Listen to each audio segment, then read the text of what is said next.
Hello and welcome. This is going to be a short video on graphing compound inequalities. In the future, I will do a short video as well on solving and graphing compound inequalities. It's just taking the steps that we learned earlier in this section and putting those at the beginning of our problem so that we can do what we're about to do right now.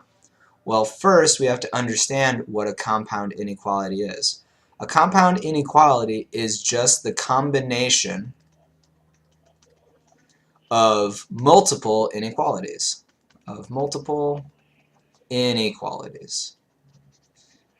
Now there are various ways that we can combine inequalities, and in particular there are two keywords. The two keywords we look for are and. The other inequality keyword we look for is or. Now when we talk about and, we're looking for the overlapping region.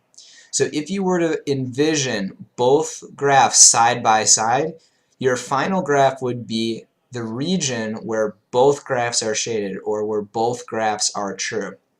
However, for or, it really doesn't matter if both of them are true at the same time. It just matters that we place both graphs down on the same number line. So for or, we're just looking for putting two of them on the same number line. So two inequalities on the same number line. Let's take a look at some of these in practice.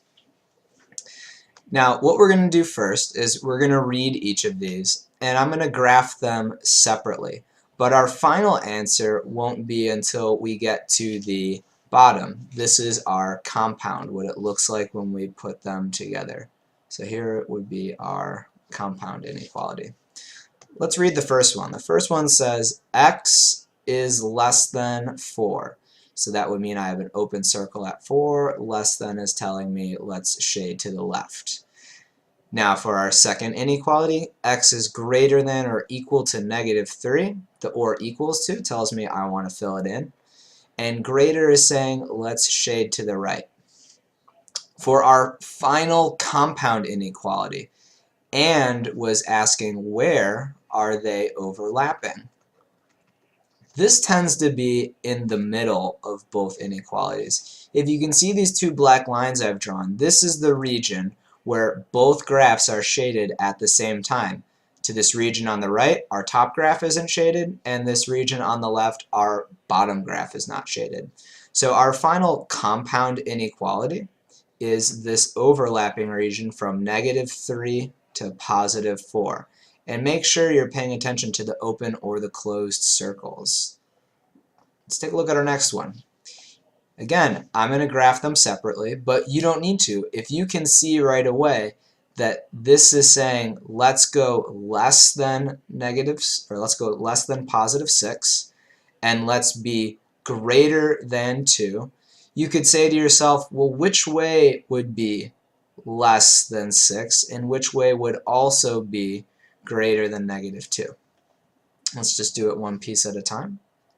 So here we would have x less than 6, open circle at 6, and x greater than 2 over here. Oh, looks like I placed it on the wrong one. Let's go back. X greater than 2. Yeah, I just made a small mistake. I just put it at -2. What I wanted a +2 there. Here we go. So now that keyword and is still telling me I want that overlapping region.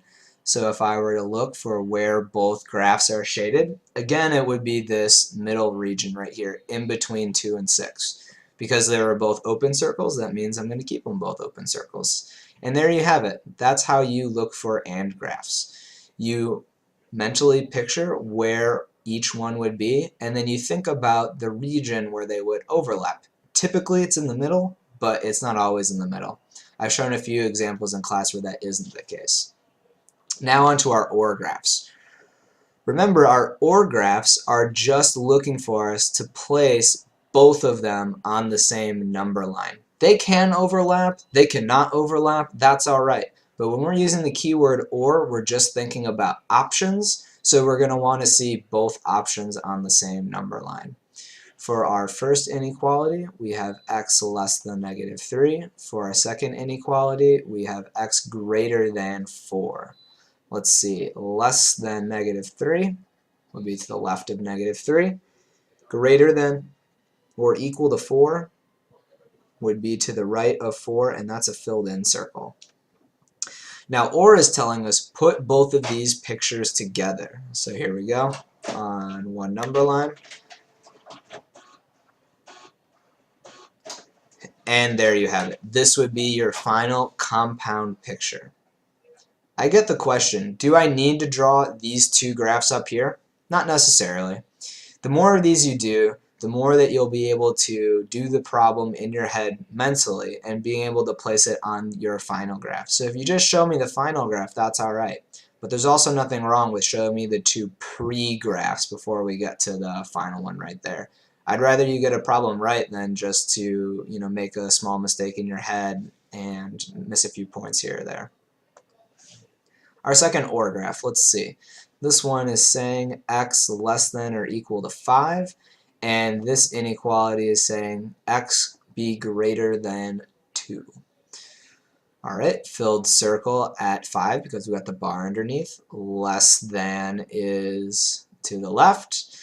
And here it says x greater than 2. I want an open circle at 2. And I want to go greater to the right. Something interesting happens when we put these two pictures together. If you notice, the whole thing will get filled in. The whole number line will be shaded. Because this region up here is shaded, it's good, and so we slide it down here.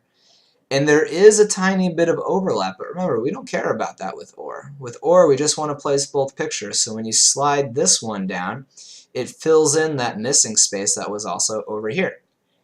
That can happen. So what I want you guys to think about is, for OR graphs, we're just putting our two pieces together. Sometimes they don't have to touch, sometimes they can overlap, but that's alright. It's only for the AND examples that we specifically care about the overlap. Or we're just focusing on putting both options on our single number line. Now you give it a try. I want you to pause the video and I'll just sit here for a few seconds while you guys work on it. In a few seconds I'll come back and explain how we're going to graph these. Okay, hopefully we've paused the video and now we're ready to check our work. Looking at the first inequality, we have greater than or equal to negative 2, so make sure you fill that in. And the second inequality, less than negative 6. Less than means go left. And since this is our OR graph, we're just looking to place both pictures on our number line. So here we go, to the right, and there we go, to the left. That is our final compound OR graph. Now we're going to graph this AND graph. And remember, AND is talking about overlap. So we don't want to do too much, just where they coincide. Less than 8 would be this way, as well as an open circle. Greater than 1 would be to the right. But that overlapping region is just in the middle right here, from 1 to 8, and they're both open circles. And there you have it. If you have any questions about solving and graphing a compound inequality, take a look at the next video. Hope this was helpful, and I will talk to you later.